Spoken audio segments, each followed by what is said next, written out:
नमस्कार.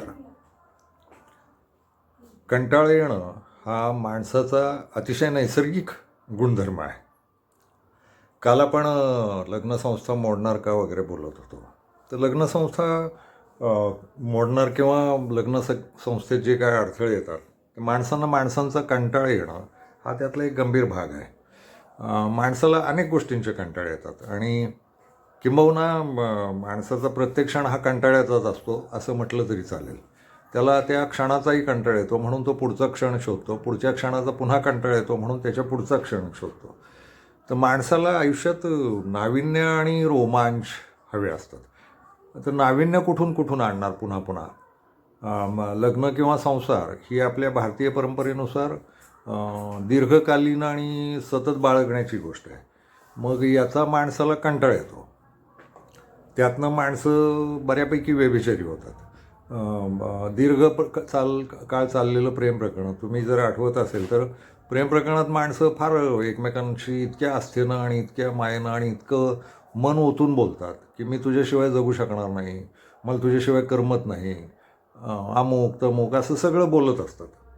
आणि प्रेम थोडं रुळलं, म्हणजे लग्नातलं प्रेम असो किंवा नुसतं प्रेमातलं प्रेम असो, ते थोडं रुळलं की माणसं एकमेकांवर भसकायला लागतात, एकमेकांना दात दाखवायला लागतात, एकमेकांवर चिडायला लागतात, एकमेकांची वैगुण्य शोधायला लागतात, एकमेकांना नावं ठेवायला लागतात.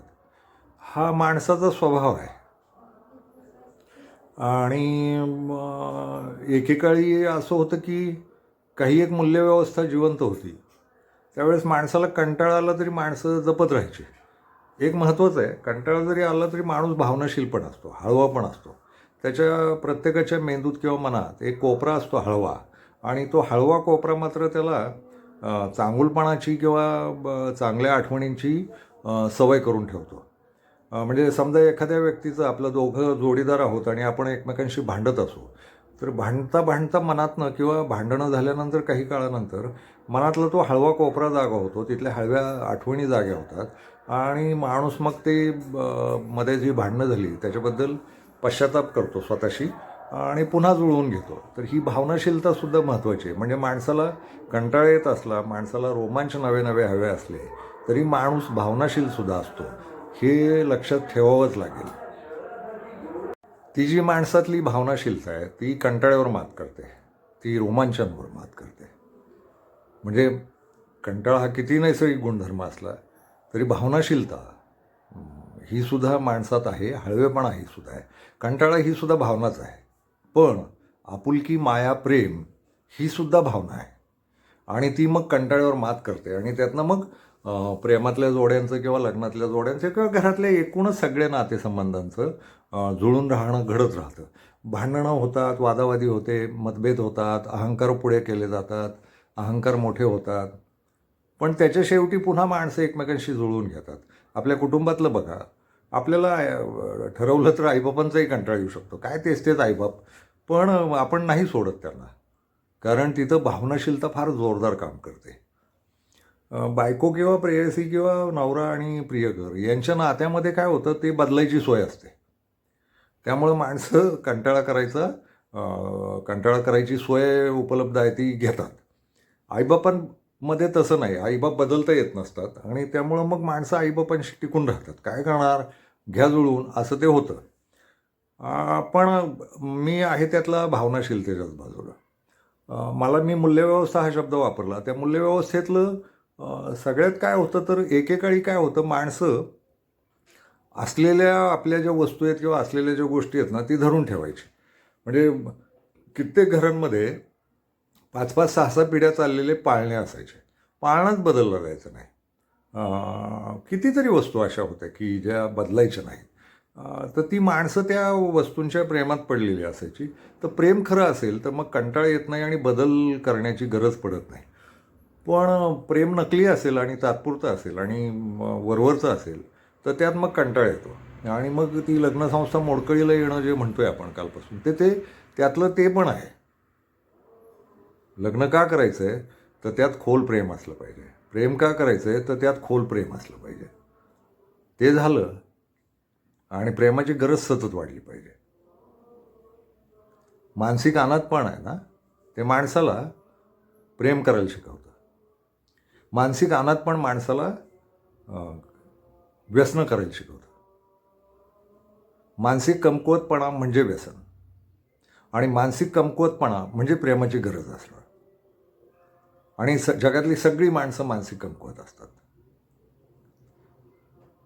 तीच जुनी मूल्यव्यवस्था की जी म्हणायची की एकदा प्रेम केलं तर हललं नाही पाहिजे. बाजारीकरणाचा काळ आहे आणि तो आत्ताचा नाही आहे.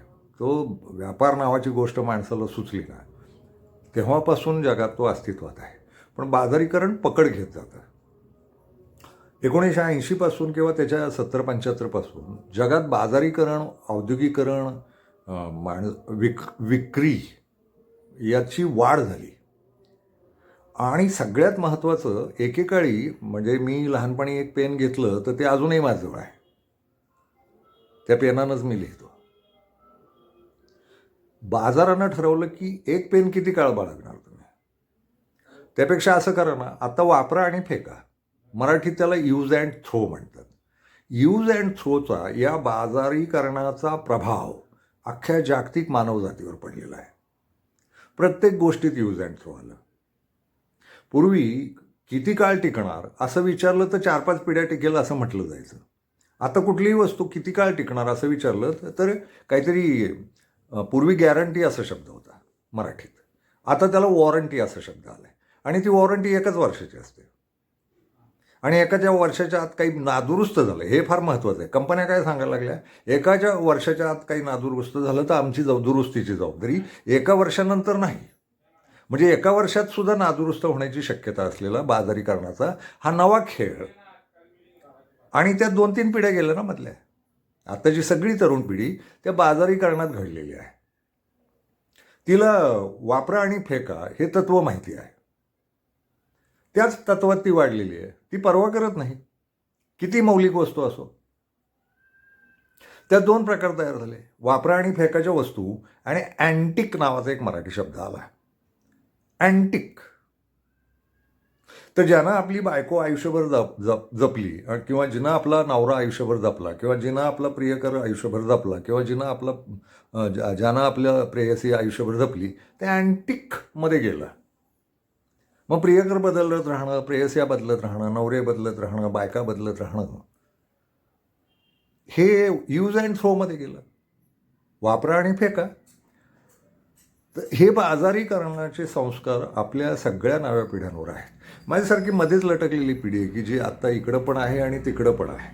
दोन्ही पिढ्यांच्या मध्येच आम्ही तांगड्या फाकून उभे आहोत. 2 डगरींवर पाया उभे ठेवून असलेली पिढी आहे माझी. तर या पिढीला मग इकडं जाऊ का तिकडं जाऊ असं होतं. नव्या पिढीचं कौतुकही वाटतं आणि जुन्या पिढीचं कळवळाही येतो. आणि आपुलकी दोन्हीकडं वाटते. म्हणजे पोरं हाकलता येत नाहीत आयुष्यात ना, आणि म्हातारी माणसं जी काही मूल्यव्यवस्था धरून बसली त्यांना मूर्ख म्हणता येत नाही. आम्ही दोन्ही डगरींवर आहोत मधल्याच वयात. याच्यात गोची अशी होते की मग आम्ही बोलू ते तरण्या पिढीला आवडेल आणि म्हाताऱ्या पिढीला आवडेल अशी शक्यताच देता येत नाही. कारण आम्हाला दोन्ही हवेत ना. ही आपलीच अवलाद आहे ना पुढची पिढी म्हणजे. आपली पिढी कशी नाकारणार नाही, तिचं जगणं कसं नाकारणार, आणि मागच्यांना का आवेरणार, मागच्यांना किती नाकारणार, असा तो मुद्दा तयार होतो. आणि वापरा आणि फेका याचं काय करणार. मग जुन्या पिढीकडनं आलेले एक संस्कार सांगतो की नाही, तुम्ही कधीतरी एकटे पडाल. मी मगाशी म्हणालो की प्रेमाची गरज मानसिक अनात्मनातनं आवश्यक असते. तेच आहे. प्रेम अंतिमता आहे, भावनाशीलता अंतिमता आहे. आणि मग ते कंटाळ्याचं काय करणार. तर मग आपल्या पूर्वजांनी समाजरचना ज्यांनी रचली त्यांच्यापासून सांगत आले, महात्मे वगैरे जे होऊन गेले, संत साधू वगैरे होऊन गेले, यांनी सांगून ठेवलं आहे, जिथं हात तिथं टिकून राहा. तुमचं मन निर्मळ ठेवा, तुमचा मेंदू निर्मळ ठेवा, तुमचा मेंदू टणक ठेवा, आणि माणसं सोसा. माणसं तुमच्या आवडीची भेटतीलच याची शाश्वतीच नाही आहे. आणि आवडीचा माणूस भेटेपर्यंत शोध घेत राहायचं तर तुमचं आयुष्यच संपून जाईल. आणि प्रत्येक आयुष्यात आलेल्या माणसाच्या खतखुडी वेगळ्या, सवयी वेगळ्या, आणि त्याचं एक ओझं होईल. किती बदलणार ना. ते लैंगिक संबंधांच्या बाबतीत होतं असं की ते फार रोमांचक वाटतं. एका माणसाचा कंटाळा येतो, एका व्यक्तीचा कंटाळा येतो. काहीतरी नाविन्य हवं आहे. त्यात नाविन्य थोडंफार, काय नाविन्य आहे तर देह बदलतात. पण देह बदलणं म्हणजे आपलं स्वतःचं मन बदलणं आणि मेंदू बदलणं आहे का, तात्कालिक रोमांच आहेत ते आवश्यक पण असतं ना त्या क्षणी. आपल्याला फार रम्य आणि सुंदर वाटतं आणि त्यात जर ते चोरून चापाटून करायला मिळालं तर आणखीनच रम्यता वाढते त्यातली. अर्थात प्रकरणं उघडपणे करू देत नाही. व्यभिचाराला अजूनही उघड मूल्य नाही, महत्त्व नाही, ही महत्त्वाचीच गोष्ट आहे. पण पोरं कबूलही करताना दिसतात की आम्ही बऱ्याच वेळा केलेलं आहे. 5-6 लफडी झाली आमची, 5-6 प्रेम प्रकरणं झाली असं म्हणतात. प्रेम प्रकरणं नसतात, ती लफडीच असतात. प्रेम प्रकरण वेगळं आणि लफडं वेगळं. आणि लफडं नैसर्गिक आहे वगैरे असं काही मला म्हणायचं नाही. पण त्यातनं मग ते कुठल्या टोकाला जाणार किंवा कुठल्या किनाऱ्याला जाणार, त्यांचं साहिल काय, त्यांचा आधार काय, असं सगळी माणसांच्या चवी बदलत बदलत येणार. थोडी चव वेगळी हवी, थोडी चव वेगळी हवी.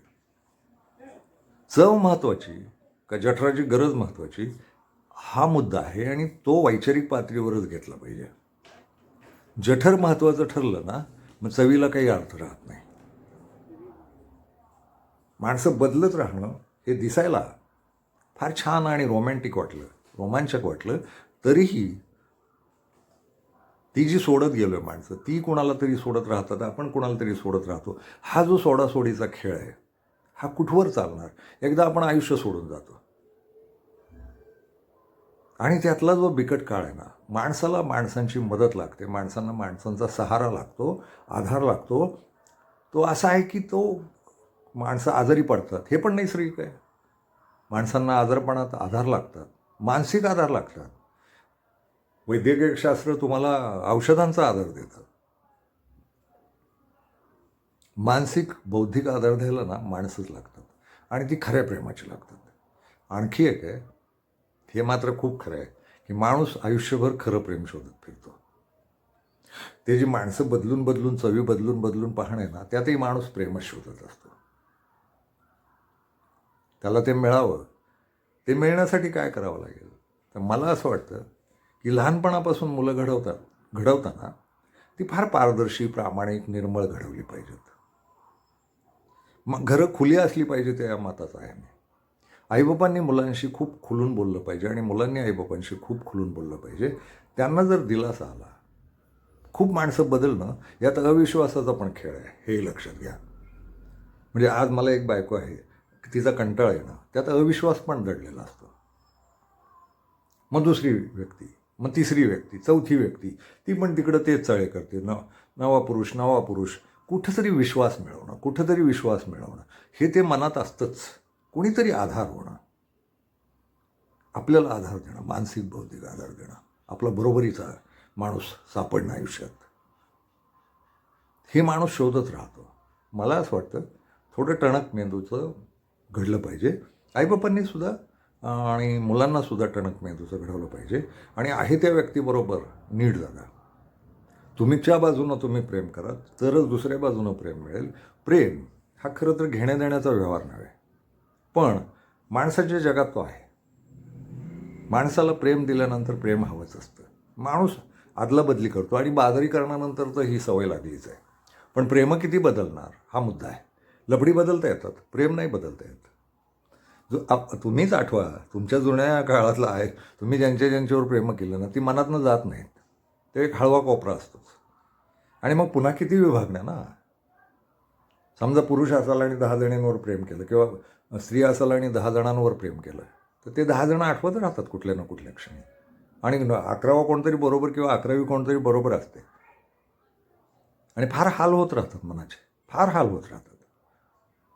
तर हे हाल होऊ नयेत असं वाटत असेल ना, तर मग त्या निष्ठेला अर्थ येतो की कुठंतरी एकनिष्ठ राहा. आईबापांशी जशी एकनिष्ठ राहतात, तशा आयुष्याच्या लैंगिक जोडीदाराशी एकनिष्ठ राहायला पाहिजे. आणि लैंगिकता स्वतंत्र वेगळी काही नाही. लैंगिक समाधान ही वेगळी गोष्ट आहे, साधी गोष्ट आहे, अगदी साधी गोष्ट आहे. मेंदूची शांतता लैंगिक समाधानातनं येते, लैंगिक खेळातनं येते. तर लैंगिक खेळ चांगलं जमणं याचे एक संस्कार होणं गरजेचं आहे. लैंगिकतेत प्रेम असलं पाहिजे आणि प्रेमातली लैंगिकता ही तुम्हाला मग कुठल्याही तुमच्या त्या कृत्यांना किंवा खेळांना फार रम्य बनवते. वेगळ्या व्यक्तीशी जाऊन वेगळे लैंगिक खेळ फारसे होत नाहीत. व्यक्ती बदलते फक्त, हंकार हुंकार बदलतात, प्रतिसाद बदलतात, पण त्याला काही अर्थ नाही. आपला जो जोडीदार आहे ना, तो प्रतिसाद त्याचा पाठ होणं आणि आणखी त्यात नाविन्य शोधणं. तर मला वाटतं की आपल्या आहे त्याच जोडीदारात नाविन्य शोधत राहणं हा कंटाळ्यावरचा इलाज असू शकतो. पण हे अवघड आहे. हे तत्वतः चांगलं आहे, प्रत्यक्षात अवघड आहे. पण पाळलं तर बरं आहे. याचं खरं कारण मग जर आपण असाच गोंधळ घालत बसलो ना, तर पुढच्या काळात समाज निष्ठा नावाची गोष्ट विसरला.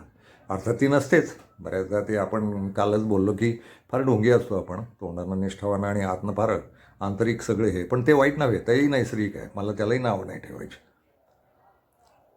पण मग कुठेतरी एका ठिकाणी गुंतून राहणं आणि एकाच ठिकाणी ओतून प्रेम करणं आणि दुसऱ्या बाजूनं ओतून भिजून जाणं त्या ओतप्रोत प्रेमात, असं नातं तयार होणं गरजेचं आहे. हे कितीही तात्विक वाटलं तरी याचाच शोध माणूस जात घेते. हे मी बोलतोय ते माझं नव्हे, हे समाजरचनेनंच ठरवलेलं आहे की असं असलं पाहिजे.